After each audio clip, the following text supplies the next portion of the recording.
출애굽기 15장 27절 말씀 가지고 호산나라는 제목으로 여러분께 하나님 말씀 전하기 원합니다. 저는 2006년도 6월에 갑작스럽게 정말 소가 도살장에 끌려가듯이 군대에 질질 끌려가게 됐습니다. 2006년도 6월이면 제가 나이가 27살 때입니다. 군대 가기엔 늦은 나이죠. 이렇게 늦은 나이에 군대를 가게 된 데는 이유가 있었습니다. 당시에 제 친구들, 제가 27살 때니까 제 친구들은 다 군대 갔다 오고도 남은 나이대였고, 보통의 당시의 젊은 청년들은 늦어도 23살 이전에는 다 군대를 갔었기 때문에 저는 굉장히 늦게 간 것이었죠. 군대 늦게 간 이유는 무엇이었냐면, 음악을 공부하는 남학생들에게는요 꿈같이 여겨지는 한 가지 기회가 있습니다. 무슨 기회냐면, 한국에서 인정하는 콩쿨 대회에서 1등을 하면 군대를 면제받을 수가 있었습니다. 당당하게 면제를 받는 거죠. 인재로 인정이 되면서. 총 3개의 콩쿨인데 3개의 콩쿨을 다 1등해야 면제받는 게 아니라 3개 중에 하나만 1등하면 군 면제를 받을 수 있습니다. 그 3가지가 뭐냐면, 하나는 중앙일보 콩쿨, 또 하나는 동아일보 콩쿨, 마지막 하나는 음악협회 콩쿨. 이 3가지 중에 하나만 1등하면 군대를 안 갑니다. 그러니까 이 3개의 콩쿠르를 나가보면 별들의 전쟁이에요. 각 학교에 노래를 좀 한다 하는 친구들은 모조리 다 나오는 거죠. 수백 명의 사람들이 몰려서 이 군대를 면제받겠다라고 하는, 그리고 또 명예롭게 내가 뭔가 이 등용문에 들어서겠다라고 하는 욕심을 가지고 별들의 전쟁이 펼쳐집니다.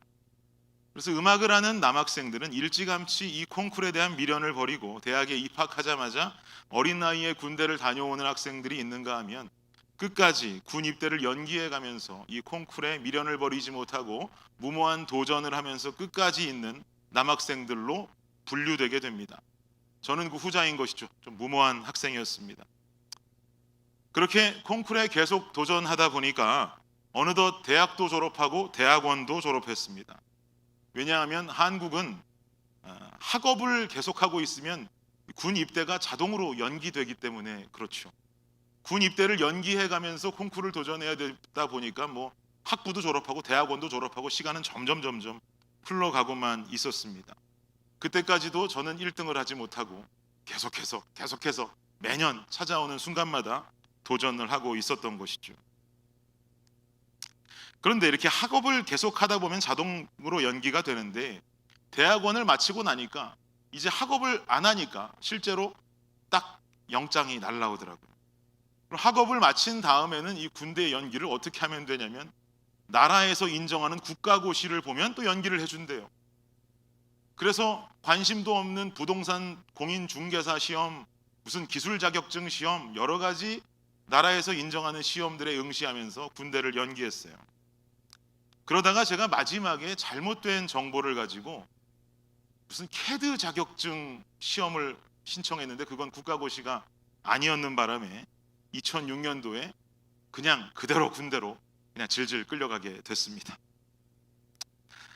그냥 음악하는 친구들이 군대를 조금 기피하고 싶었던 이유는 음악적인 재능에 관한 문제도 있고, 또 특별히 성악하는 친구들은 군대를 갔다 오면 목소리를 잃어버린 경우도 있거든요.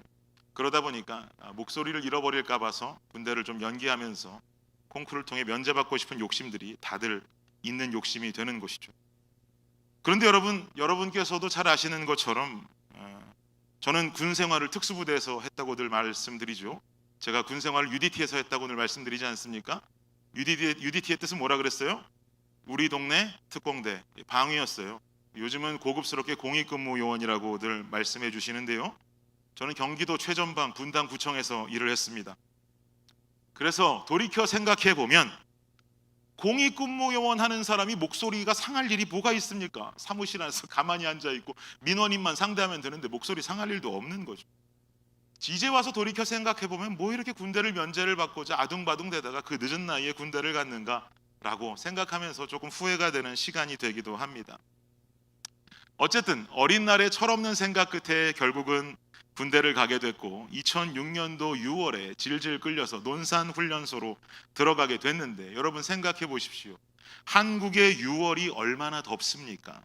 머리는 빡빡 깎았습니다. 빡빡 깎은 머리로 밝은 태양볕이 떨어지는데 이 머리가 얼마나 뜨겁겠냐고요.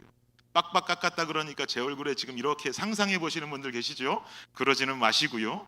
날은 더워요. 그리고 또 그해 따라 장마철이 빨리 시작되면서 제가 군대 끌려 들어갔던 그때부터 장마가 시작되었는데 하루가 멀다 하고 논산에 있는 동안 비가 오는 거예요. 그럼 여러분, 군대 훈련소에서는 비가 온다고 훈련을 멈출까요? 한국 군대를 우습게 보시면 안 됩니다. 비가 와도 훈련은 진행합니다. 어떻게 해요? 비옷 입고. 근데 비옷이 새로운 새 비옷을 우리에게 주는 게 아니라, 저는 공익근무 요원이었기 때문에 새 비옷도 못 받아요. 한 주 전에 이지석 훈련병이 입던 그 비옷 제가 입고, 제가 입던 비옷 그 다음 주에 들어오는 누군가가 입고 하면서 돌려가면서 입는 그 비옷을 입고 훈련을 받는 거예요. 그 비옷을 입고 훈련을 받으니 땀이 2배, 3배 나면서 얼마나 끄급하고, 비옷은 깨끗하지도 않으니 냄새도 나고 그랬겠습니까? 그러니까 참 너무너무 싫더라고요. 힘들었습니다. 그래서 첫날 훈련소에 입소를 했더니 긴장이 돼서 딱 내무반에 이렇게 앉아 있는데, 바깥에 복도에서 저희를 훈련하는 그 교관들의 목소리들이 막 웅성웅성 들리기 시작합니다. 어떤 음성이었냐면, 교관들은 각 내무반 훈련병들 중에서 성악 전공한 사람을 찾아오라는 거예요. 왜 그러냐면 중대장 훈련병을 찾는 겁니다. 보통 훈련소에 들어가면 성악한 애들이 목소리가 크다 보니까 마이크를 주지 않아도 수백 명이 되는 훈련병들에게 부대 차렷, 열중 쉬어, 이거 소리만 지르면 통솔이 되니까 꼭 성악하는 애들을 중대장 훈련병으로 뽑는 관례들이 있었어요. 그러니까 서로 저쪽 내무반에 우리는 없다, 우리도 없다, 우리도 없다 그러는데, 갑자기 우리 내무반의 교관이 책상을 딱 치면서 하는 얘기가 우리 내무반에 있다는 거예요. 게다가 얘는 석사라는 거예요. 누구겠습니까? 저죠. 그래가지고 끌려 나갔습니다.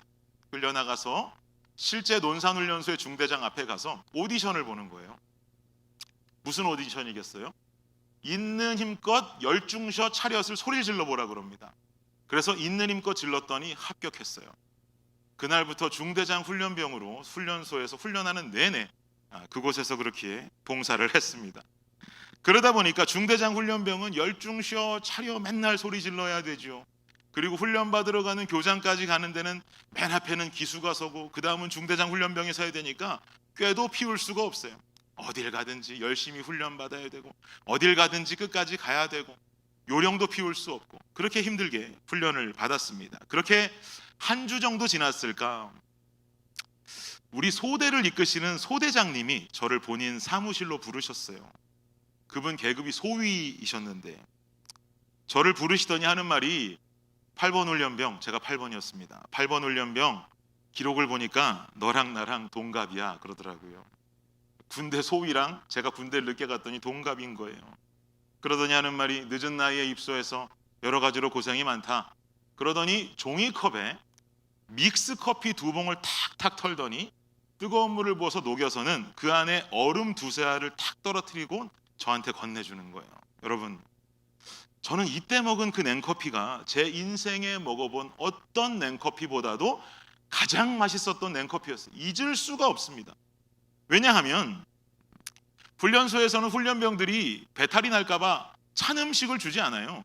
물도 미지근하고 찬물도 주지 않고, 그러니 얼음은 상상할 수도 없는데 시원한 얼음은 띄워져 있죠. 단 음식도 단 음식 주는 군대가 어디 있습니까? 군대 가서 저기 교회나 가야 초코파이 주고 그러는 거잖아요. 근데 거기에 달콤한 냉커피가 들어있으니 이거는 너무너무 맛있는 거죠.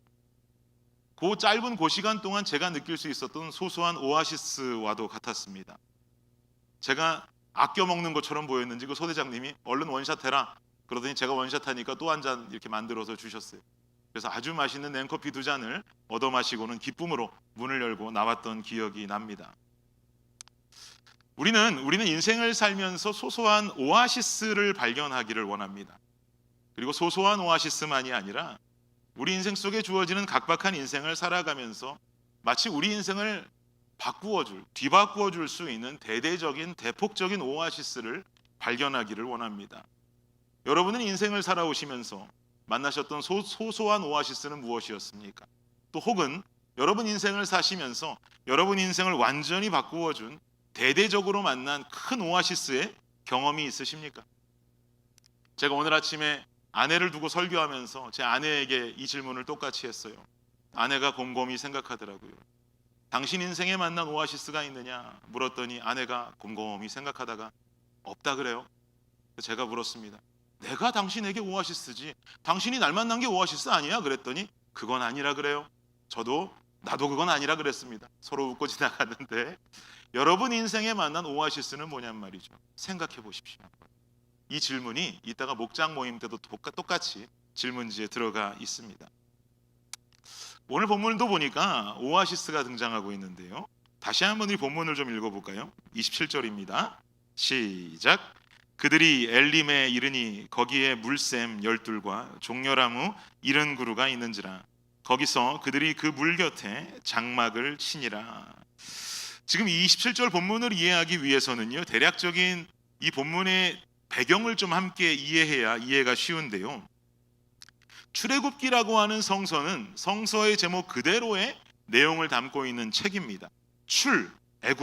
애굽에서 나온다 이 말이에요. 애굽에서 살아가던 이스라엘 백성들이 모세라고 하는 리더를 통해서 애굽 땅에서 탈출하게 된다라는 이야기를 담고 있는 책이 바로 출애굽기입니다.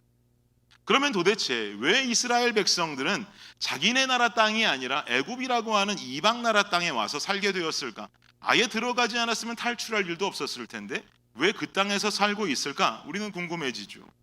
과거로 좀 돌아가 보면 믿음의 조상 누굽니까? 아브라함의 아들은 누구예요? 이삭의 아들은 에서와 야곱이 있는데 하나님께서는 에서와 야곱 중에 누구를 택하셨어요? 야곱이라는 사람을 택하셔서 이스라엘 민족의 대를 이어가십니다. 에서라고 하는 자는 에돔 족속의 시초가 되지만 야곱은 이스라엘 민족의 시초가 되죠.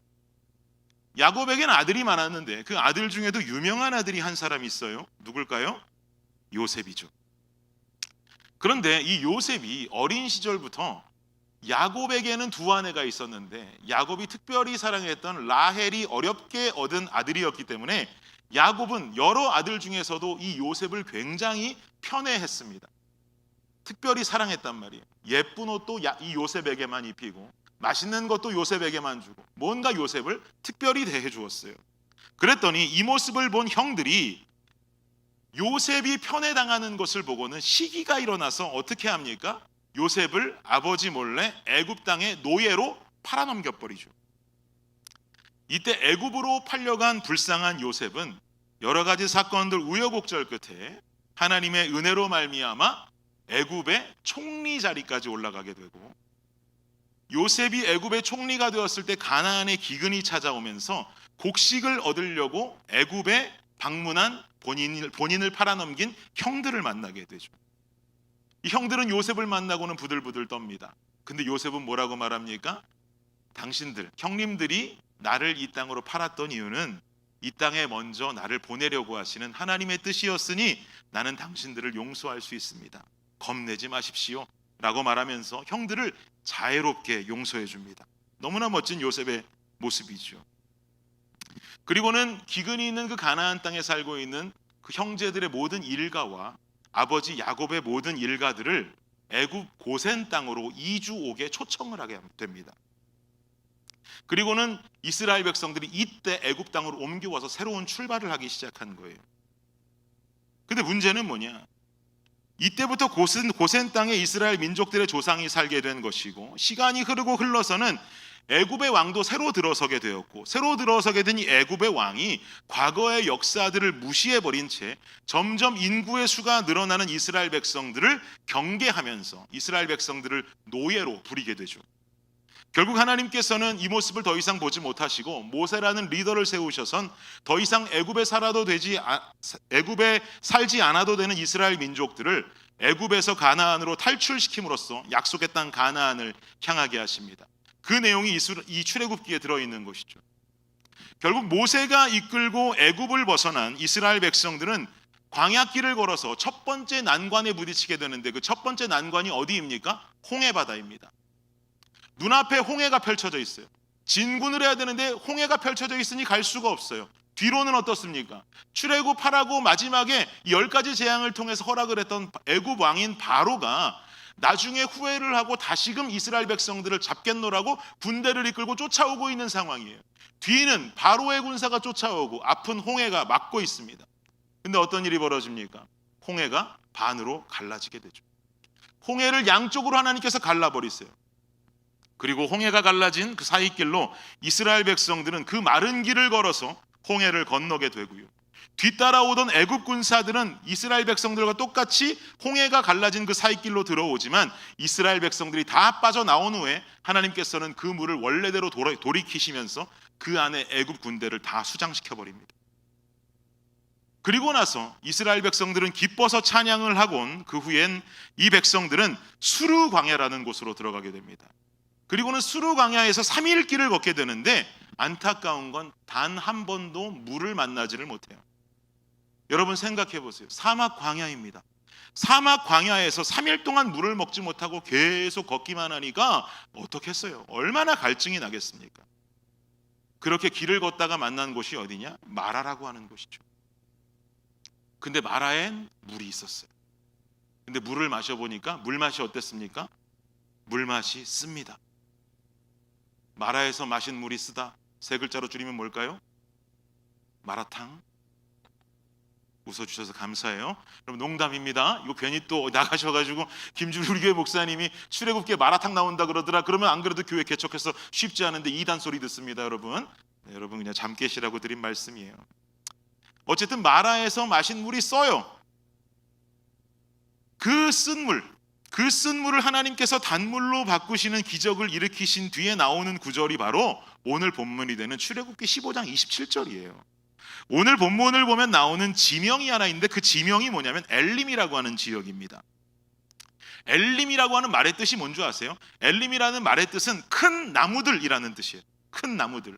여러분 상상해 보세요. 무더운 광야길을 걸어갑니다. 사막길을 걸어가고 있어요. 며칠을 걷고 걸어도 물 한 방울 찾을 수 없는 그야말로 광야 중에도 광야요, 사막 중에도 사막이에요.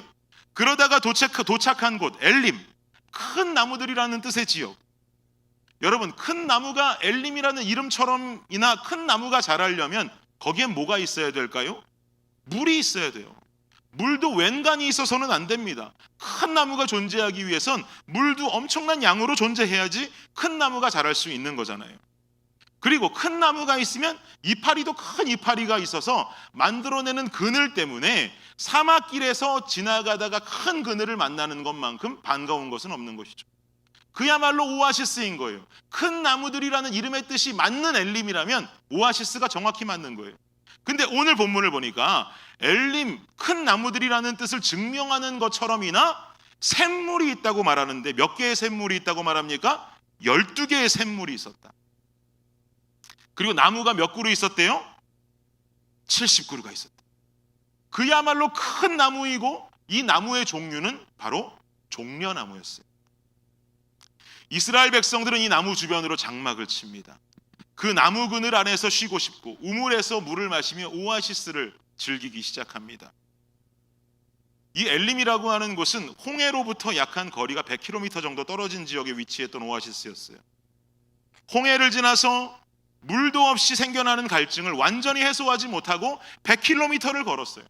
죽을 것 같아요. 죽을 것 같은 상황에 만난 생명의 샘터가 바로 엘림이었던 것이고 죽을 것과 같은 그 더위 속에 만난 생명의 그늘이 엘림이었던 것입니다.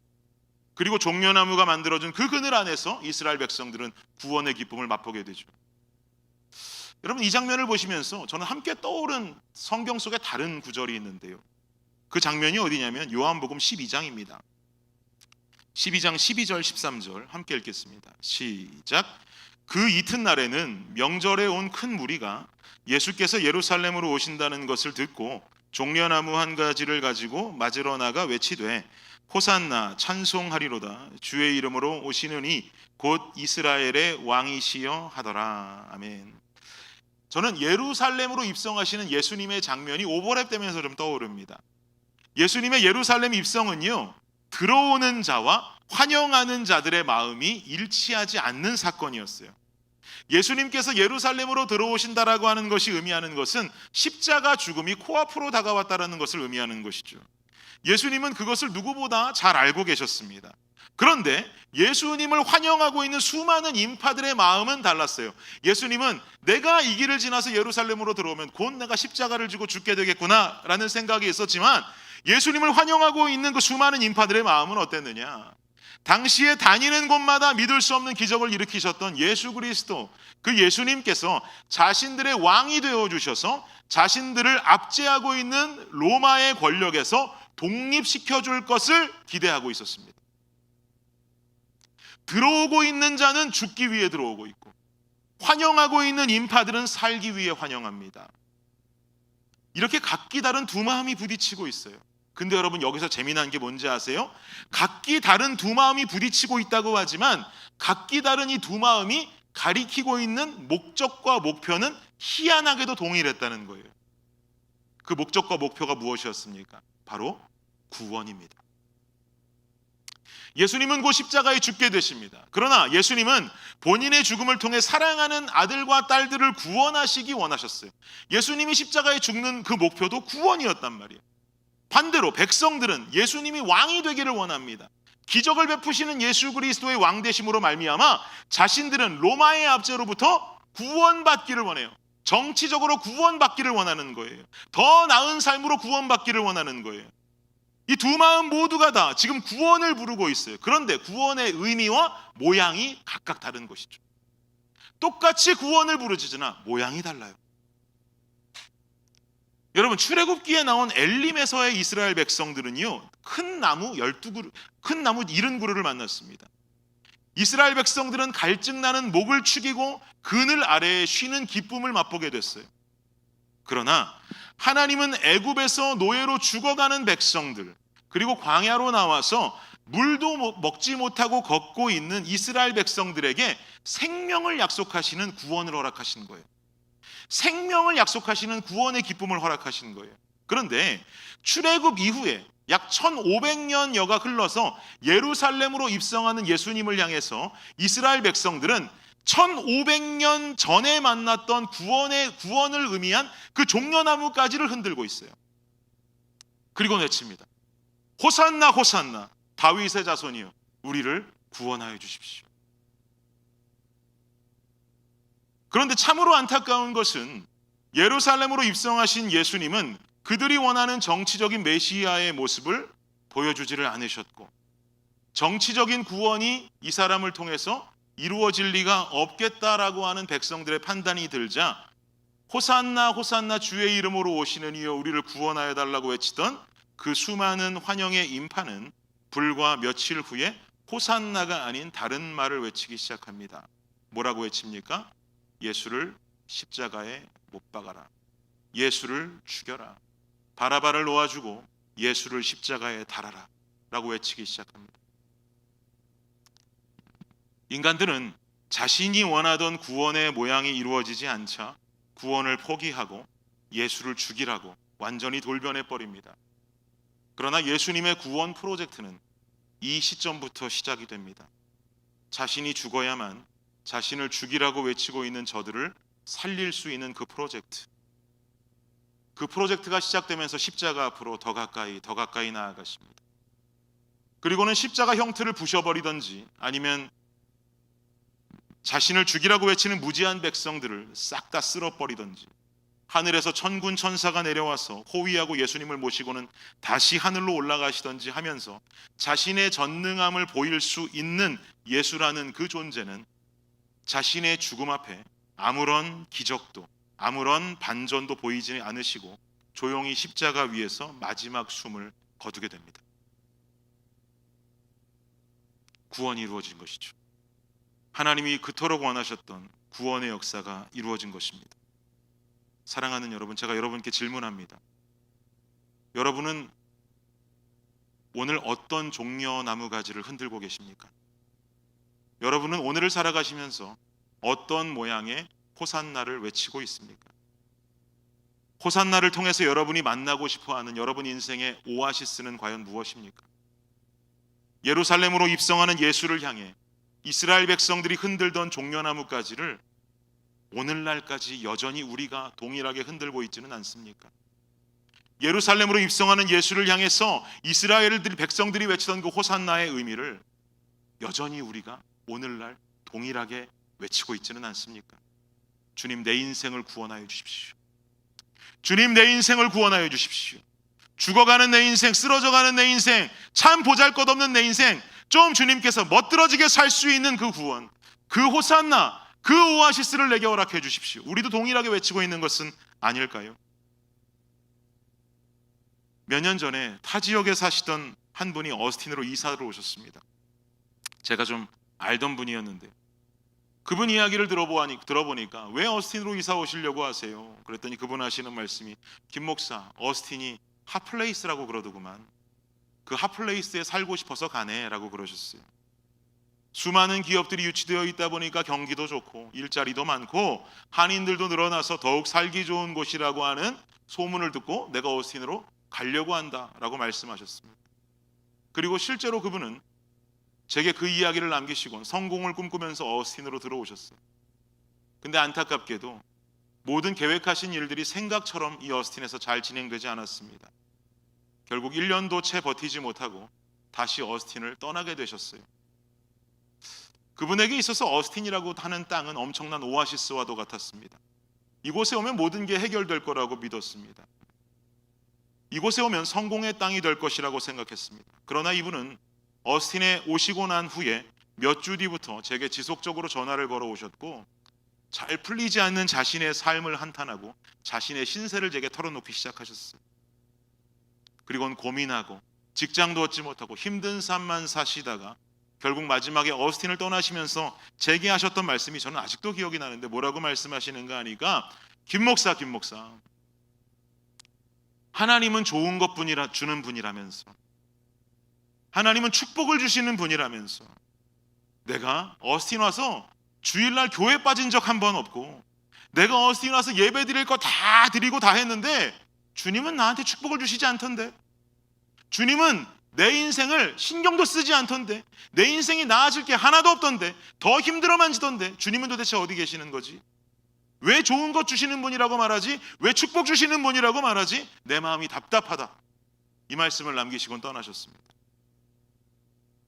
그분도 마음이 답답하셨겠지만 그 이야기를 듣고 있는 제 마음은 더 답답했어요. 사랑하는 여러분, 우리가 세상에서 누릴 축복을 받기 위해 예수님 믿는 거 아닙니다. 이게 예수님 믿는 이유라고 말한다면 올바른 교회일 수 없고 올바른 목회자일 수 없고, 그게 예수 믿는 여러분의 이유라면 이것도 올바른 성도일 수 없어요. 우리가 세상에서 누리게 될 축복을 위해서 예수 믿는 게 아니에요. 죽을 수밖에 없는 나를 살려주신 생명의 축복을 이미 우리는 받았기 때문에 예수 믿는 겁니다.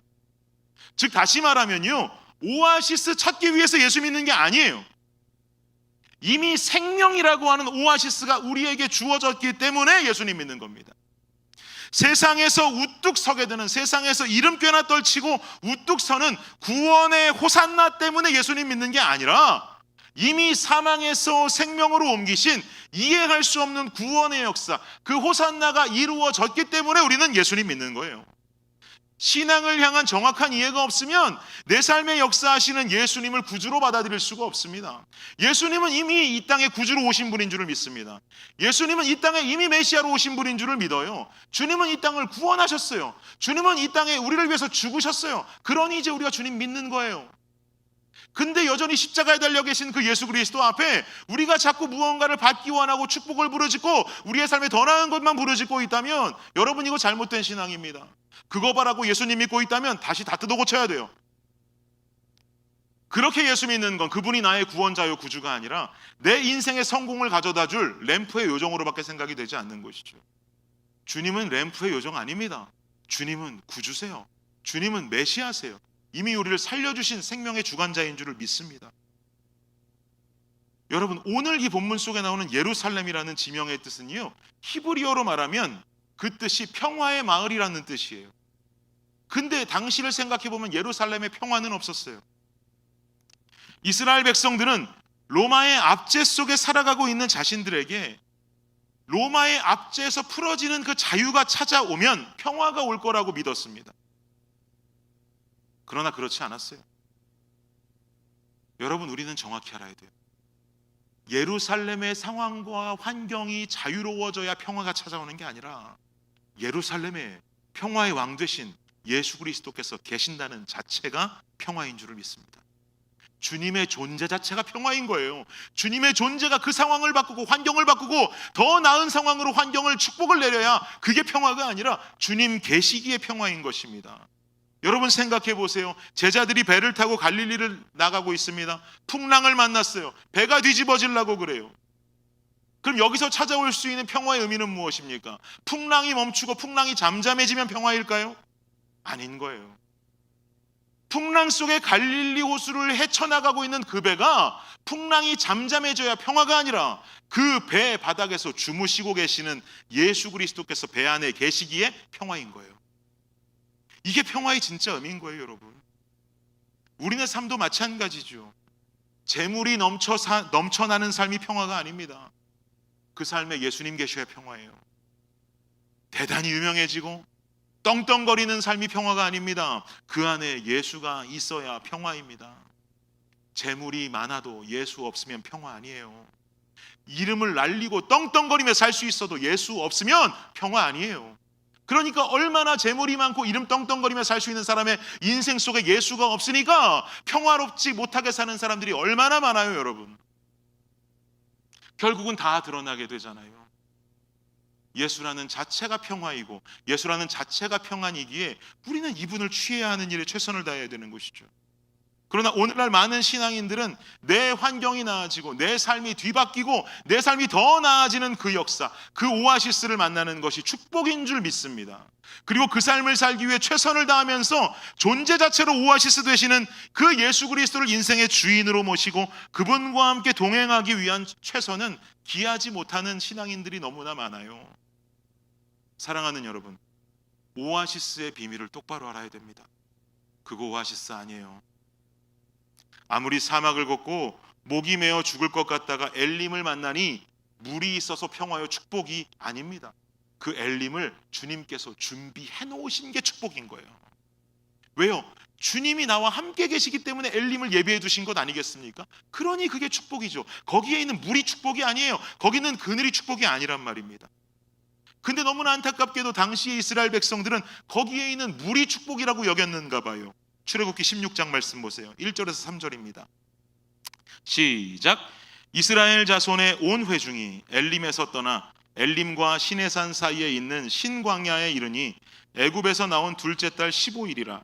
이스라엘 자손 온 회중이 그 광야에서 모세와 아론을 원망하여 이스라엘 자손이 그들에게 이르되 우리가 애굽 땅에서 고기가마 곁에 앉아 있던 때와 떡을 배불리 먹던 때에 여호와의 손에 죽었더라면 좋았을 것을 너희가 이 광야로 우리를 인도해 내어 이 온 회중이 줄여 죽게 하는도다. 불과 얼마 전에 경험한 그 엘림의 은혜는 어디 갔습니까?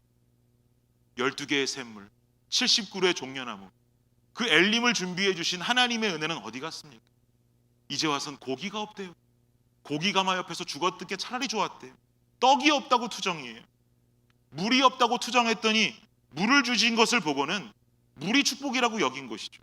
그러니 고기가 없다, 떡이 없다 외치면 고기 줄까봐, 떡을 줄까봐 그 축복을 받기 위해서 또 고기 없다, 떡이 없다라고 투정하고 있는 거예요. 저는 가장 슬픈 일이 뭔지 아십니까, 여러분?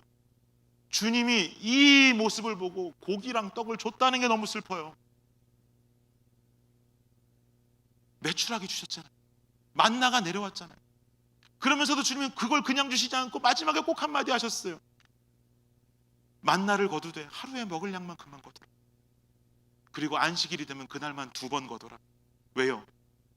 그걸 먹을 때 하루에 먹을 양만 거둬 먹어서 매일매일 이발 매일의 은혜를 구하라고 말씀하시는 거예요. 근데도 깨닫지를 못해요. 그거 더 걷어봤자 다 썩게 하셨잖아요. 내가 이걸 주는 나라는 존재가 평화인데 그걸 원한다고 주었더니 욕심내고 더 먹으려고 그러고 매일의 은혜를 구하지 않는 그 백성들에게 분명히 한 말씀 하시는 것 아니겠습니까? 여러분, 이게 너무나 중요해요. 사랑하는 여러분, 우리 신앙생활 똑바로 해야 됩니다. 예수님 바르게 믿어야 돼요. 우리의 환경이 변하고 상황이 변하는 오아시스의 물은 금방 다시 우리의 목을 마르게 할 뿐입니다. 엘림에서 물을 마셔도 신광야 가서 고기 먹고 싶으면 또 불만이고 떡 먹고 싶으면 또 불만인 거예요. 투정뿐인 것입니다. 여러분 말씀 한 구절 보세요. 요한복음 4장 13절 14절 읽겠습니다. 시작. 예수께서 대답하여 이르시되 이 물을 마시는 자마다 다시 목마르려니와 내가 주는 물을 마시는 자는 영원히 목마르지 아니하리니 내가 주는 물은 그 속에서 영생하도록 솟아나는 샘물이 되리라. 아멘. 예수 그리스도로 인해 마시는 생명수는 영원히 마르지 않는 샘물이 된다고 합니다. 여러분 무엇을 구하시겠습니까? 무엇을 따르시겠습니까? 여러분 어떤 종려나무 가지를 흔들겠습니까? 어떤 의미와 모양의 호산나를 외치시겠습니까? 삶이 나아지지 않는다고요? 내 삶은 늘 이 모양 이 꼴이라고요? 나는 늘 고난 속을 걸어가고 있다고요? 여러분 그 삶이 해결돼야 축복이 아니라 그 삶이 완전히 바뀌어서 그냥 비단길을 걸어가야 축복이 아니라 여러분의 그 각박한 상황과 환경 속에 오늘도 내 삶은 아무것도 나아진 것이 없는데 오늘의 내 삶은 어떤 소망과 희망도 보이지 아니하고 어제 살던 그 고난과 똑같은 고난을 오늘도 살고 있는데 그럼에도 불구하고 나는 여전히 예수님을 찾아서 이 자리에 예배 자리에 앉아 나와 있는 이 자체가 축복인 줄 믿습니다. 왜 그래요? 주님 자체가 축복의 존재라고 믿기 때문에 이 자리에 나와 있는 거예요. 환경에 굴하지 아니하고 상황에 굴하지 아니하고 그저 나와서 주님의 이름을 부르는 우리의 모습, 이게 축복인 거예요. 끝내 인도하셔서 이 자리에 앉히신 주님의 은혜, 그게 축복인 줄 믿습니다. 그 사람에게 소망이 있어요. 그 사람에게 빛이 있습니다. 왜요? 주님과 함께 걸어가면 되니까요. 내 삶을 끝내 인도하시는 완전한 인도자 되신 주님이 내 편이 되시니까요. 주님은 대가를 바라고 믿는 상대가 아닙니다. 이미 아무 공로 없는 내 죄의 대가를 목숨으로 보여주신 그분을 우리는 따르는 것뿐입니다. 그러니 우리의 고백은 주님 나와 함께 해주십시오. 주님 오늘 내가 겪고 있는 삶의 고난 가운데 주님 나를 잊지만 않아 주십시오. 내가 주님 손을 놓지 않게 하여 주십시오. 2000년 전에 이미 나를 구원하신 예수 그리스도께서 오늘의 나를 끝내 붙잡아 주시고 인도해 주시기를 원합니다. 여러분 이 고백이 여러분의 호산나가 되기를 원합니다. 여러분 이 기도의 몸부림이 여러분이 오늘날 세차게 흔들고 있는 종려나무 가지가 되기를 예수님의 이름으로 축복합니다. 결론을 맺겠습니다. 어저께 저희 아이들을 다 데리고 저희 집에서 1시간 정도 운전을 하고 가면 스윗베리 팜이라는 곳이 있어요. 거기 가면 염소들도 많이 있어서 염소들 밥도 줄 수 있고 그리고 트램폴린 같은 것도 있어서 탈 수 있고 여러 가지 아이들이 좋아할 만한 것들이 많이 있습니다. 근데 그 중에서도 우리 아이들이 참 좋아하는 건 거기에 딸기밭이 한 4군데가 크게 있는데 거기 가서 딸기 시즌이 돼서 딸기 따는 거를 아이들이 좋아합니다. 사실은 2주 전인가 3주 전쯤에 저희가 가서 딸기를 따려고 갔더니 분명히 시즌이라 그래서 갔는데 안타깝게도 아직 딸기가 빨개지지 않았다고 아직은 딸 수 없다 그래서 그냥 염소 밥만 주고 돌아왔어요.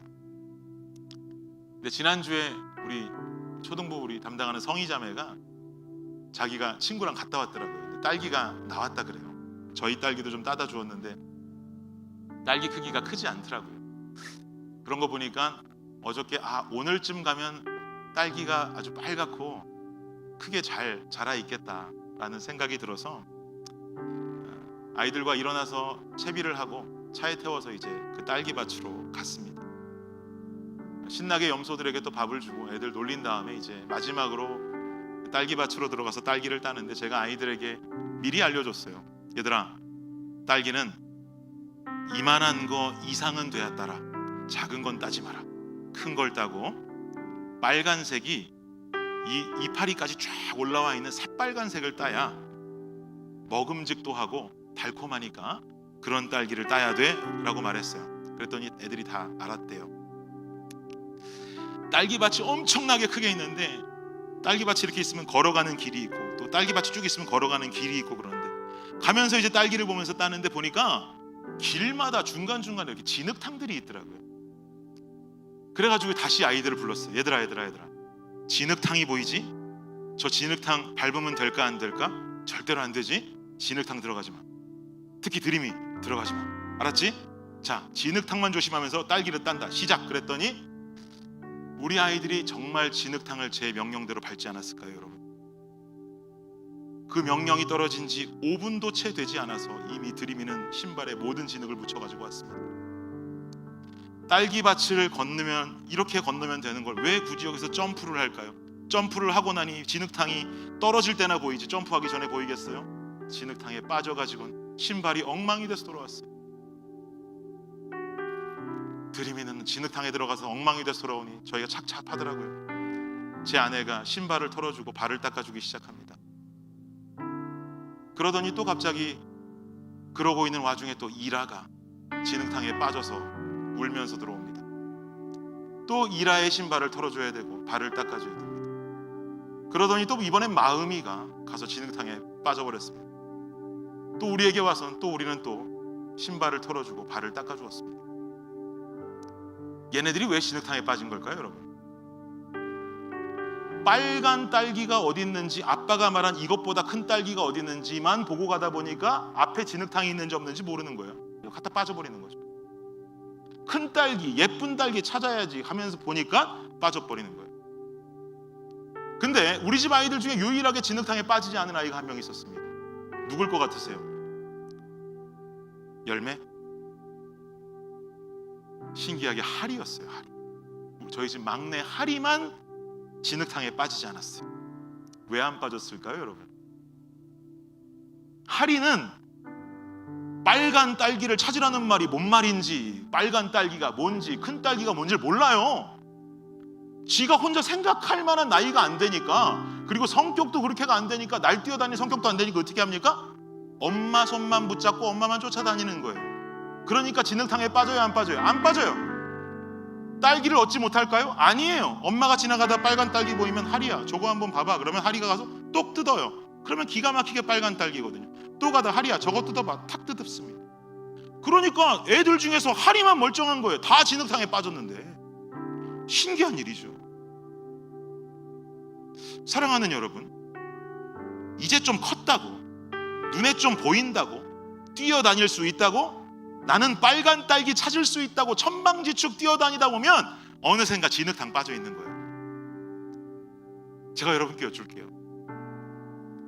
나 빨간 딸기 뭔지 알거든요. 나 빨간 딸기가 뭔지 알고 뭐가 단 딸기인지 알거든요. 내가 알아서 찾을게요 라고 하면서 빨간 딸기 찾고 하나 두 개 뛰면서 진흙탕에 빠져가면서 온갖 몸과 신발이 더러워지는 게 축복입니까? 아니면 반대로 엄마 손을 붙잡고 다니다가 엄마가 따라 그럴 때 따고, 따라 그럴 때 따고, 몸도 깨끗하고 신발도 깨끗하고 예쁜 딸기 얻어내는 게 축복입니까? 뭐가 더 축복일까요? 당연히 엄마 손을 붙잡고 엄마가 말하는 그 딸기를 순종해서 따면서 맛있는 딸기 가지고 가는 사람이 지혜로운 사람이죠. 근데 그 아이들의 모습을 보면서 내가 생각하는 내 인생과는 너무 다르다라는 생각이 들었어요. 내 발은 어디든 빠져도 돼. 진흙탕이든 뭐든 하나님이 원치 않든 어떻든 빠져도 상관없어. 빨간 딸기만 찾을 수 있다면, 이 축복의 딸기만 찾을 수 있다면 어디라도 가서 뜯어오리라, 100개 200개도 뜯으리라 하면서 내 몸은 다 더러워지고 있는데도 나는 그것만 쫓아다니고 있는 거예요. 이게 축복이지, 이게 축복이지. 이것 따야 잘 되지, 저것 따야 잘 되지, 이것 따야 성공하지. 돌아보니까 너무 더러워요. 신발도 옷도 다 더러워졌어요. 더러워진 줄도 모르고 다니다 보니까 닦아도 닦여지질 않아요. 이제 버려야 돼요. 여러분, 제가 무슨 말을 하고 싶은 것 같으세요? 우리 인생의 가장 큰 축복은요, 아버지 곁에 있음이 축복인 줄 믿습니다. 어디를 가도 주님 손 놓지 않는 게 축복인 줄을 믿습니다. 그 빨간 딸기 조금 더 따면 뭐합니까? 옷은 다 버렸는데, 신발은 다 버렸고요. 빨간 딸기 조금 덜 딴다 할지라도 안전하게 다니면서 깨끗하게 엄마 아빠 곁에서 아름답게 뛰노는 그 모습이 진정한 자유이고 진정한 축복인 줄 믿습니다. 아버지 곁에 있음이 축복이에요. 아버지가 하라는 대로 말씀 따라 사는 게 축복이에요. 이 삶을 살기 위해서 우리는 오늘도 몸부림을 치고 기도해야 되는 것이고, 종려나무 가지를 흔들어야 되는 것이고, 이 의미의 호산나를 외쳐야 하는 것입니다. 아버지, 저 여기 있습니다. 제 손을 놓지 마세요. 날 구원하신 그 하나님, 당신의 손을 놓지 않고 아버지와 함께 걷는 나의 인생이 되길 원합니다. 호산나, 구원하여 주심에 감사합니다. 주님과 함께 걷겠습니다. 사랑하는 여러분, 주님과 함께 걸으시면서 진흙탕을 피하고 맛있는 빨간 딸기들의 축복을 거머쥘 수 있는 저와 여러분의 삶이 되시기를 예수님의 이름으로 축복합니다. 이 시간 우리 함께 마지막 찬양하면서 결단하겠습니다. 지존하신 주님 이름 앞에 모두 무릎 꿇고 다 경배해. 거룩하신 주님 보좌 앞에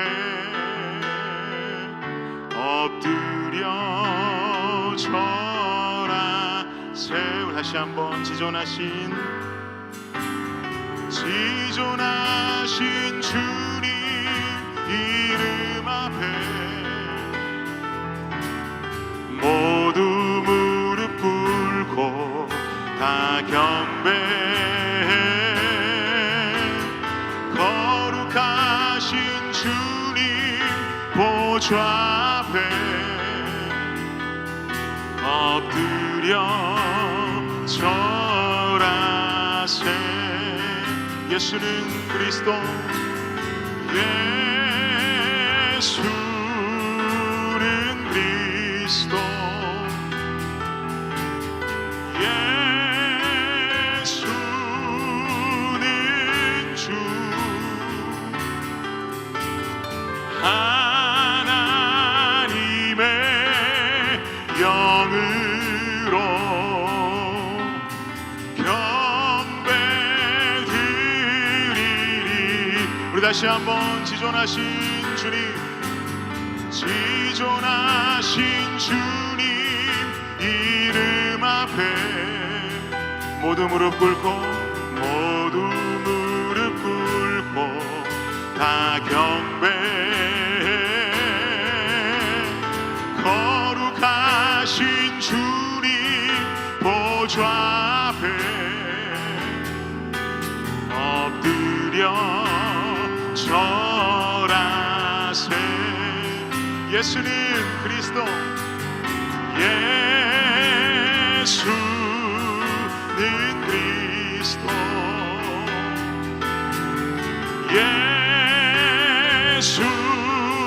예수는 주, 하나님의 영으로 경배드리리. 우리 다시 한번 예수는 그리스도, 예수는 그리스도, 예수는 주님, 예수는 주, 하나님의 영으로 경배드리리. 우리 전심으로 예수는 그리스도, 예수는 그리스도, 예수는 주, 예수는 주, 하나님의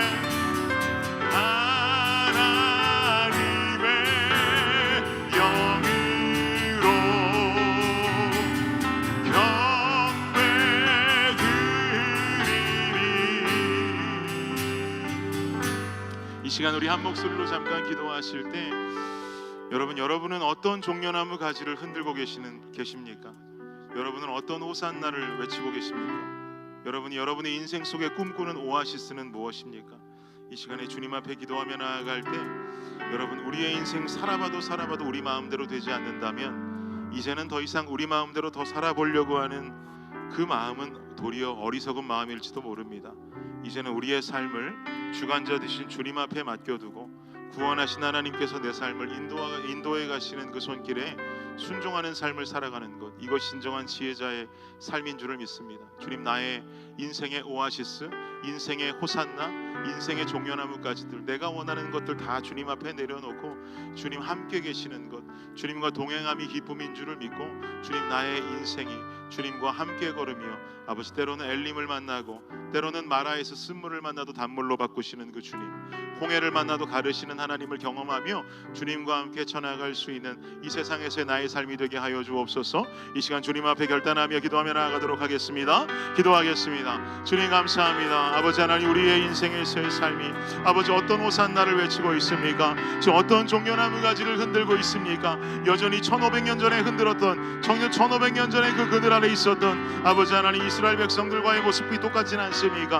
하나님, 호산나 다윗의 자손이여라고 외쳤던 예수님의 예루살렘 입성 가운데 정치적인 메시아를 환영했던 그 이스라엘 모습과 동일한 모습으로 존재하고 있지는 않습니까? 오늘은 주님의 눈에 눈물이 거두어지기를 원합니다. 아버지 하나님, 우리의 삶 속에 고백되어지는 호산나, 우리가 흔들어대는 종려나무까지, 우리가 꿈꾸는 오아시스가 하나님 온전히 주님 한 분인 줄을 믿습니다. 어린 양 예수 한 분이면 충분합니다. 주님 한 분이면 충분합니다. 주님과 함께 걷는 나의 삶이 되게 하여 주시옵소서. 때로는 홍해를 만나도 반으로 갈라버리시고 마라의 쓴물을 만나도 단물로 바꾸어 버리시고 3일길을 걸어 100km를 걸어 아버지 하나님 생명의 위협을 느끼는 갈증의 순간 속에도 엘림으로 준비하시고 아버지 하나님, 이른 그루의 종려나무와 12개의 샘물로 준비하시는 하나님의 은혜의 역사를 바라보며 걸어갈 수 있는, 주님께 나의 삶을 맡기며 걸어갈 수 있는 우리의 삶이 될 수 있도록 주여 역사하여 주시옵소서. 주님 붙잡아 주시옵소서. 아버지 함께하여 주옵소서. 주님 붙들어 주옵소서. 이 시간 우리 한 가지 더 기도하기 원하는 것은, 여러분, 이제 고난주간이 시작됩니다. 이제 우리가 더 예수 그리스도를 묵상하는 귀한 이 한 주간의 삶이 되어야 할 텐데, 하나님, 오늘 말씀 받은 것처럼 한 주간 나의 삶 속에 예수와의 동행이 끊어지지 않게 하시고 주님을 생각하고 묵상함이 사라지지 않게 하여 주시고, 이 고난주간 한 주간의 나의 삶이 절제에서 벗어난 여느 때와 똑같은 삶이 아니라 주님 앞에 내 삶을 절제하고, 그리고 또 십자가의 의미, 하나님을 더 사랑하고 이웃을 향해 더 눈길을 두고 사랑할 수 있는 아버지, 그런 귀한 주님의 뜻을 실천하는 나의 한 주간의 삶이 되게 하여 주옵소서. 그러나 이 삶은 나의 힘만으로는 부족하오니 성령께서 함께 도와주셔서 하나님께서 이끄시는 하나님 사랑의 길, 이웃 사랑의 길, 십자가의 길, 그리고 진정 이 고난주간 속에 절제하는 그 길을 따라 살아갈 수 있는 우리의 삶이 될 수 있도록 성령의 임재를 함께 보내주시옵소서. 이 시간 주님 앞에 기도하며 나아가도록 하겠습니다. 기도합니다. 주님 감사합니다. 아버지 하나님, 우리의 삶 속에 하나님 주님의 동행이 있기를 간절히 원합니다. 이제 고난주간이 시작되고 아버지 하나님 예수님께서 십자가에 달려 죽으신 그날, 그 유월절 절기, 또 주님 앞으로 다가올 부활절기, 아버지 모든 이 절기들 가운데에서 이 주간을 살아가는 우리의 삶 가운데에서 하나님, 우리가 세상을 살아가며 더욱 절제하는 삶을 살게 하여 주시고, 더 중요한 것은 하나님을 사랑하고 이웃을 사랑하며 주님과 함께 살아갈 수 있는 아버지 귀한 삶을 결단하고 주님 안에 살아갈 수 있는 우리가 될 수 있도록 주님 역사하여 주시옵소서. 주님, 이 삶이 중요한 줄을 믿습니다. 아버지 하나님, 이 삶을 결단하고 함께 주님과 살아가야 할 줄을 믿습니다. 주님 우리 삶 가운데 여느 때와 똑같은 삶 살지 않게 하여 주옵소서. 주님과 함께 살아가며 주님 안에 누리는 삶이 될 수 있도록 성령의 충만케 하심을 살아가며 아버지 이 한 주를 하나님 안에 살아갈 수 있도록 주님 함께 하여 주시옵소서.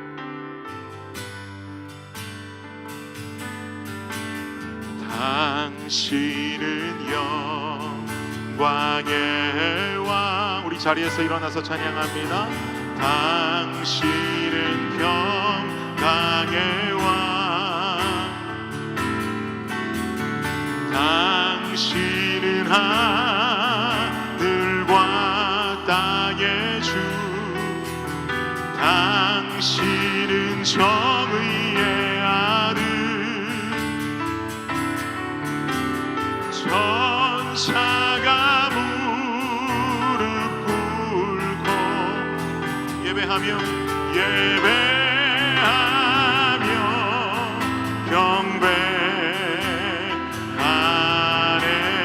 영원한 생명 말씀, 당신은 예수 그리스도 주. 그 정결나무 가지를 흔들며 고백합니다. 호산나 다윗의 자손께,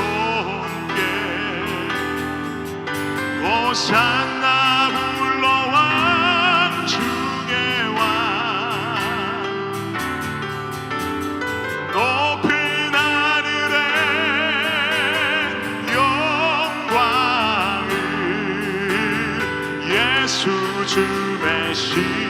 메시아네. 호산나 다윗의 자손께, 호산나 다윗의 자손께, 호산나 불러, 호산나 불러 왕 중의 왕.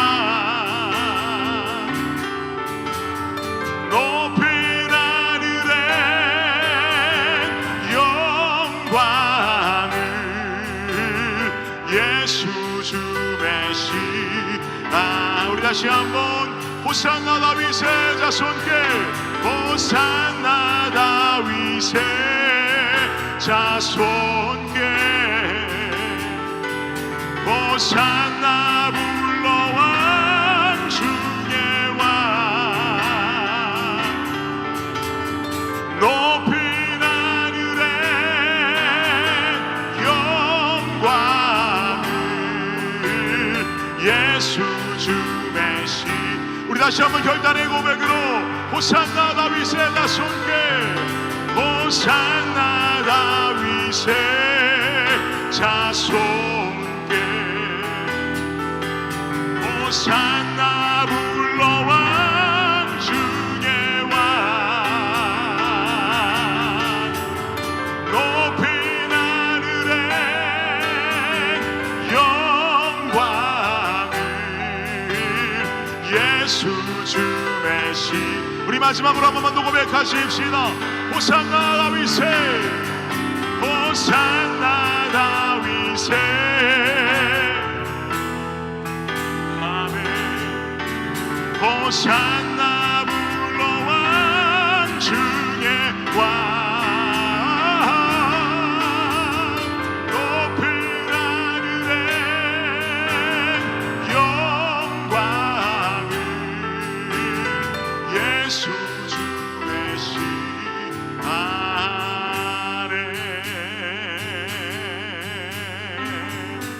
아멘. 그렇습니다. 주님, 호산나 다윗의 자손께, 호산나 불러 왕 중의 왕. 그렇습니다. 주님, 주님이 우리의 왕이십니다. 정치적인 메시아가 아니라 우리의 삶에 생명 주시기 위해서 이 땅에 오신, 그리고 십자가에 못 박혀 그 생명을 주심으로 말미암아 죄와 사망의 권세를 이기시고 우리로 하여금 그 사망 권세에서 빠져나와 생명의 길로 가게 하신 구원의 산 증거인 줄을 믿습니다. 주님, 산 소망 되신 예수 그리스도, 우리가 당신에게 진정한 의미로 외칩니다. 호산나 다윗의 자손께, 호산나 당신이 우리의 왕이 되십니다. 종려나무 가지를 흔들며 구원하신 예수 그리스도께 감사하며 그 종려나무 가지를 흔들고 아버지 앞에 기쁨과 평화의 삶을 살아가는 우리의 삶이 되게 하여 주시옵소서. 지금은 우리 주 예수 그리스도의 은혜와 무한하신 하나님의 사랑과 놀라운 성령의 은총이 지금 이 자리에 나와 호산나 호산나 종려나무 가지를 흔들며 인생의 진정한 오아시스를 향해 달려갈 수 있는, 그 오아시스 안에 거하며 동행하며 살아갈 수 있는 우리가 되겠노라고 결단하며 돌아가는 여기 모인 모든 백성들의 머리 위에 지금으로부터 영원까지 함께 하시기를 예수 그리스도의 이름으로 축원하옵나이다. 아멘.